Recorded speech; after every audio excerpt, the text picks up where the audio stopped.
அன்பான சகோதரர்களும் சகோதரிகளும், இன்று நாம் நம் வாழ்க்கையில் பாதுகாப்பும் அமைதியும் பெறுவதற்கான ஒரு மிக அழகான தஸ்பீஹை பற்றி சிந்திக்கப் போகிறோம். அதுதான் யா முஃமின். இந்த ஒரு சிறிய தஸ்பீஹ் நம் உள்ளத்தில் நம்பிக்கையையும் நிம்மதியையும் உருவாக்கும் மிகப்பெரிய சக்தியை கொண்டது.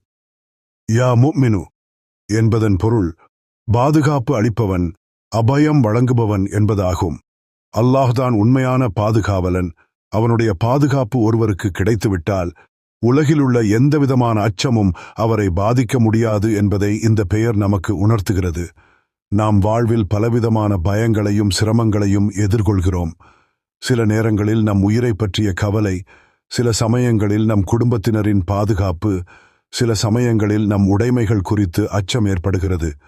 இத்தகைய தருணங்களில் நாம் யாரை நாட வேண்டும்?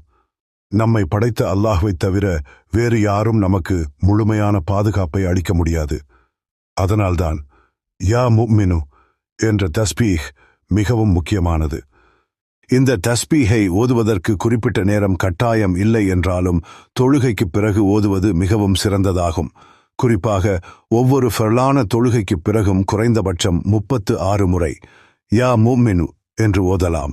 ஆனால் எண்ணிக்கை மட்டும் முக்கியமல்ல, அதை கூறும்போது நம் உள்ளத்தில் இருக்கும் நம்பிக்கைதான் முக்கியம். அல்லாஹ்வே, என்னை பாதுகாப்பாயாக, என் இறுதி நேரத்தை ஈமானுடன் நிறைவு செய்யும் அருள் தருவாயாக என்ற உண்மையான மனநிலையுடன் நாம் இந்த தஸ்பீஹை ஓத வேண்டும்.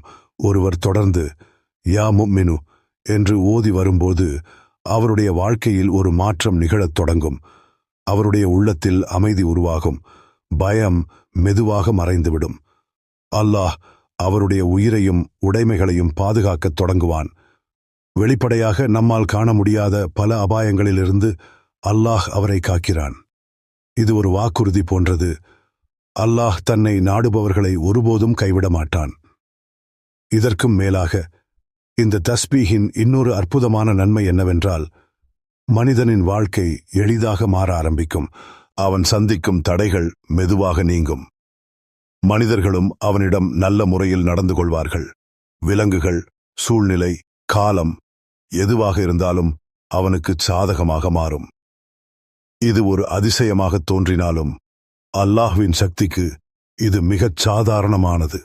அதனால் அன்பானவர்களே, நாம் இந்த யா முஃமின் என்ற தஸ்பீஹை நம் தினசரி வாழ்க்கையின் ஒரு பகுதியாக மாற்றிக்கொள்ள வேண்டும். வெறும் வார்த்தையாக அல்ல, முழு நம்பிக்கையுடனும் உண்மையான மனதுடனும் ஓத வேண்டும். அப்பொழுது அல்லாஹ் நம் வாழ்க்கையில் பாதுகாப்பையும் நிம்மதியையும் அளிப்பான். நம் இறுதியையும் ஈமானுடன் நிறைவு செய்யும் அருளை வழங்குவான். அல்லாஹ் நம் அனைவருக்கும் இந்த நன்மையை அடையும் வாய்ப்பை வழங்குவானாக. நம் உயிரையும் உடைமைகளையும் பாதுகாத்து நம் வாழ்க்கையை அமைதியாக்குவானாக. ஆமீன். இது போன்ற இனிமையான இஸ்லாமிய வஜியா தொடர்ந்து கேட்க எங்கள் சேனலை சப்ஸ்கிரைப் செய்யுங்கள். இந்த வஜியா உங்களுக்கு பயனுள்ளதாக இருந்தால் லைக் செய்து நன்மை பரவ பிறருடனும் பகிருங்கள்.